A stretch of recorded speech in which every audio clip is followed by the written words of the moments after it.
আসসালামু আলাইকুম বন্ধুরা, সবাই কেমন আছো? আজকে আমার হাজবেন্ডের রিয়েক্টটা দেখবো। সারাদিন না খেয়েছিল, সারাদিন কাজ করছে না খেয়ে, সে কি অবস্থা আছে সেটা দেখবো।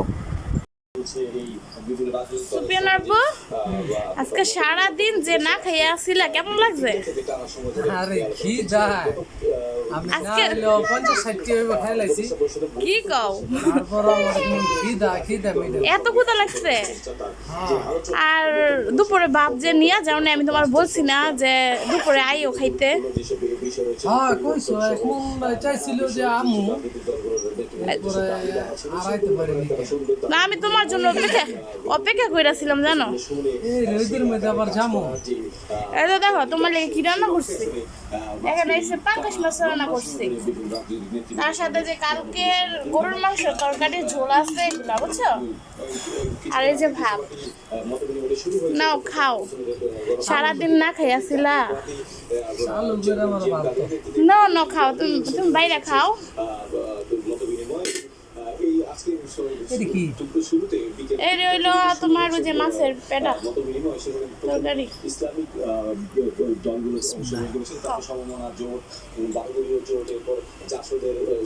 লইয়া খাও,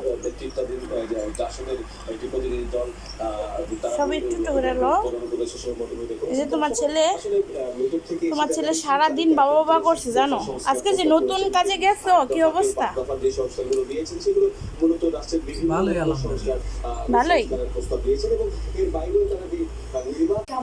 বন্ধুরা, সারাদিন আমার হাজবেন্ড সারাদিন না খাইয়াছিল, তাই এতক্ষণে সে আসছে কাছ থেকে। এই যে এখন তারা খাইতে দিচ্ছি। মাছের তরকারি রাঁধছি পটল দিয়ে, আর রান্না করছি আপনার, রান্না করিনি মানে কালকের তরকারি ছিল সেটা ঝাল দিয়ে দিচ্ছি। যে পোলার বাপে খাইতেছে। সারাদিন পরে লোকটা খায় নাই, সারাদিন পরে এখন খাইতেছে।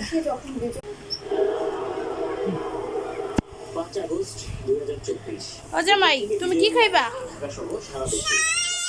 কি খাইবা? মাথা খাইবা নাকি পিয়া খাইবা, টুকনা খাইবা? কো দাও যেটা তোমার ভালো লাগে না টুকরা খাইবা না মাথায় খাও তুমি? আমার তো সবসময় খাইতে দাও, ওই আজকে না, ওই তুমি খাইবা। পোলার বাপে মিল্লা খাইব।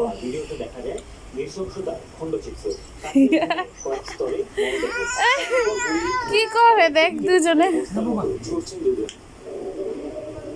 ভালোবাসা বিনিময় করতেছে ছেলের সাথে। যা খাইব না, আলু খাইব না।